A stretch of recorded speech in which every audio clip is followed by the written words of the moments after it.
আসসালামু আলাইকুম এভরিওয়ান। এই আচারটি একবার দেওয়া শিখে গেলে অন্য কোনো আচার আপনারা আর খেতে চাইবেন না। এটা আমি গ্যারান্টি দিয়ে বলতে পারি। আজকে আমি আপনাদেরকে খুবই মজাদার, খুবই সুস্বাদু একটি আমের আচার তৈরি করে দেখাবো। আশা করছি আজকের এই রেসিপিটি আপনাদের সবার খুব ভালো লাগবে। আমের আচার তৈরি করার জন্য অবশ্যই আমার আঁটিযুক্ত আম প্রয়োজন। আর আমটাকে খুব ভালোভাবে ধুয়ে আমি 4 ফালি করে এভাবে কেটে নিয়েছি খোসা সহ। আর কাটার পর এটাকে আমি সারা রাত ফ্যানের নিচে রেখে দিয়েছিলাম শুকানোর জন্য। এই আচারটা দেওয়ার জন্য আমটাকে কিন্তু কোনোভাবেই রোদে দিয়ে শুকানো যাবে না।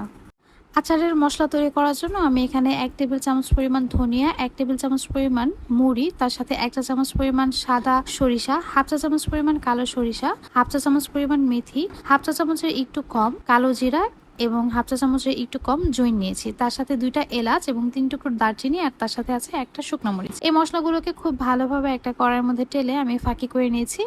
আপনাদের কাছে এই মশলাগুলো না থাকলে 5 ফোড়ন খুব ভালোভাবে টেলে তারপর ফাঁকি করে নিলে কিন্তু হয়ে যাবে। কড়াই গরম হলে 2 কাপ পরিমাণ সরিষার তেল দিয়ে তার মধ্যে হাফ চা চামচ পরিমাণ কালো জিরা এবং 5টা শুকনো মরিচ মাঝখান থেকে ছিঁড়ে তেলের মধ্যে দিয়ে খুব ভালোভাবে ভেজে নেব।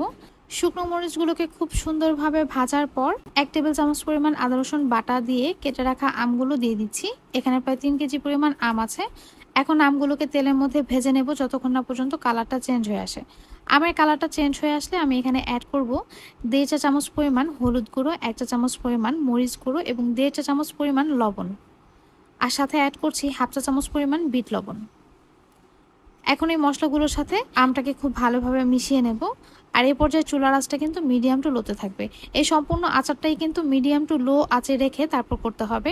একদম হাই হিটে আচারটা তৈরি করতে গেলে এটা কিন্তু পুড়ে যাবে এবং তেতো হয়ে যাবে। এখন অ্যাড করছি সাদা কালো সরিষা বাটা। যে পরিমাণ সাদা সরিষা নেবেন তার 3 ভাগের 1 ভাগ কালো সরিষা নিতে হবে।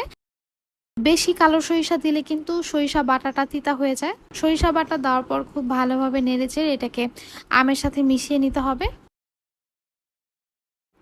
এখন অ্যাড করছি 1/3 কাপ পরিমাণ চিনি। চিনির পরিমাণটা একটু কম দেব কারণ এই আচারটা হবে টক ঝাল, আর টকটাকে ব্যালেন্স করার জন্যই কিন্তু আমার চিনিটা অ্যাড করা।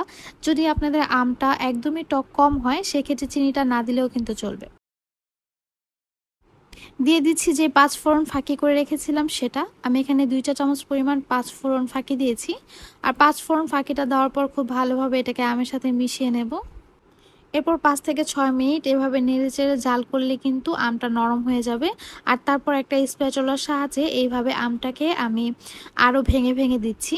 আচারটা রান্নার শেষের দিকে এখানে আমি আরও 1/3 কাপ পরিমাণ সরিষা গুঁড়ো অ্যাড করব। এই আচারের মধ্যে সরিষার একটা স্ট্রং ফ্লেভার থাকবে, এই জন্য শেষ পর্যায়ের দিকে এই সরিষা গুঁড়োটা অ্যাড করতে হবে। কড়াইতে সরিষাটাকে খুব ভালোভাবে টেলে পাটাতে অথবা ব্লেন্ডারের জারে কিন্তু এই সরিষাটাকে খুব ইজিলি ফাঁকি করা যায়। সরিষা গুঁড়োটাকে খুব ভালোভাবে আচারের সাথে মিশিয়ে এখন এখানে অ্যাড করছি 3 টেবিল চামচ পরিমাণ সিরকা। সিরকাটা দেওয়ার পর কিছুক্ষণ জাল করে নেব।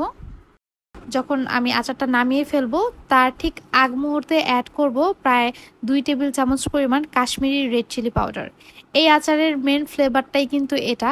এই কাশ্মীরি রেড চিলি পাউডারটা দেওয়ার পরে এই আচারের কালার এবং স্বাদ দুইটাই কিন্তু চেঞ্জ হয়ে যায় এবং খেতে হয় ফার্স্ট ক্লাস। আপনারা এই আচারটা একবার তৈরি করে না খেলে বুঝবেন না এটা আসলে কতটা মজাদার হয়। কাশ্মীরি মরিচের গুঁড়াটা দেওয়ার পর খুব ভালোভাবে আচারের সাথে মিশিয়ে নেব এবং এটা মেশানো হয়ে গেলেই কিন্তু আমি চুলাটা অফ করে দেব। তারপর আচারটা যখন নর্মাল টেম্পারেচারে চলে আসবে তখন কাচের বয়রমে করে এগুলোকে আমি সংরক্ষণ করব। যেহেতু আচারটাকে আমি কোনোভাবেই রোদে শুকাইনি, তাই এটাকে নর্মাল ফ্রিজে রেখে দিলে সবচেয়ে বেশি ভালো হয়, তাহলে পুরো বছর জুড়েই কিন্তু এটা ভালো থাকবে। আশা করছি আজকের রেসিপিটি আপনাদের সবার খুব ভালো লেগেছে। যদি রেসিপিটি ভালো লেগে থাকে তাহলে প্লিজ চ্যানেলটি সাবস্ক্রাইব করে যাবেন এবং লাইক শেয়ার কমেন্ট করে সবসময় আমার পাশে থাকবেন। আজ এই পর্যন্তই, আবারও চলে আসবো নতুন কোনো রেসিপি নিয়ে। আল্লাহ হাফেজ।